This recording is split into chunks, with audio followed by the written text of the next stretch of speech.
আমার করা কিছু রান্না তোমাদের সঙ্গে শেয়ার করছি। আজকে করে নেব একটু অল্প তেলের মধ্যে আলু ফুলকপি, তাও নিরামিষ। এই জন্য ভেজে নিলাম আগে, এরপর কড়াতে তেল দিয়ে দিলাম। এবার তেজপাতা দেব। এই যে তেলটা একটু হয়ে এসছে, এবার তেজপাতাটা দিয়ে দিলাম।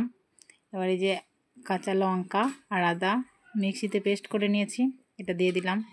তারপর পরিমাণ মতো একটু জিরে গুঁড়ো আর একটু ধনে গুঁড়ো আমি দিই। তারপর দিচ্ছি হলুদ গুঁড়ো দিয়ে দিলাম। এবার দিচ্ছি লাল লাল ঝাল ঝাল লঙ্কা গুঁড়ো। এবার এটাকে একটু নেড়ে নেব। তারপর কয়েকটা টমেটোর টুকরো দিয়ে দিলাম। এবার এটাকে একটু নাড়তে থাকবো। যখন মশলাটা কষিয়ে আসবে, অনেকটা কষিয়ে এসছে, এবার দিয়ে দিলাম একটু চিনি। দেখো অনেকটা কষিয়ে এসছে, বেশ মশলাটা তৈরি হয়ে গেছে বোঝা যাচ্ছে। এবার ভেজে রাখা ফুলকপি আলুটা ওর মধ্যে দিয়ে দেবো, দিয়ে দিলাম। এবার এটাকে একটু নাড়তে থাকবো যাতে মশলাটা আলু ফুলকপির গায়ে লেগে যায়। সুন্দর হয়ে লেগে গেছে এই যে।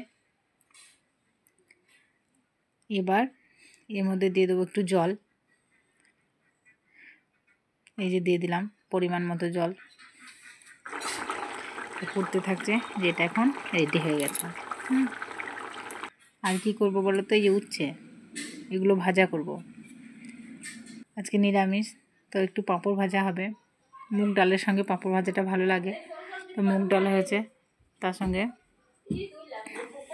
এই যে এইদিকে ভাত বসিয়ে দিয়েছি, আর এদিকে হচ্ছে টক বোঝো, আলু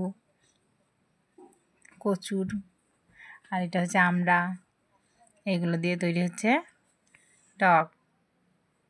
এই চলে যাচ্ছে তেলের মধ্যে, 5 ফোড়ন দিয়ে দিয়েছি, তার মধ্যে আমড়া, আলু, যে লঙ্কা গুঁড়ো, নুন গুঁড়ো, হলুদ গুঁড়ো, টমেটো সব কিছু দিয়ে দিলাম। তার মধ্যে দিয়ে দিয়েছি, এই যে ওটা বলাই হলো না, দিয়ে দিয়েছি কি বলুন তো, একটু সর্ষে গুঁড়ো। তারপর জল দেওয়ার পরে অনেকক্ষণ ঢেকে রেখেছিলাম, হয়ে গেছে। এখন তৈরি হচ্ছে রুটি। এবার রাতের খাবারটাও তৈরি হয়ে যাচ্ছে। আমি রুটি বেলছি, যে এবার হবে রুটি।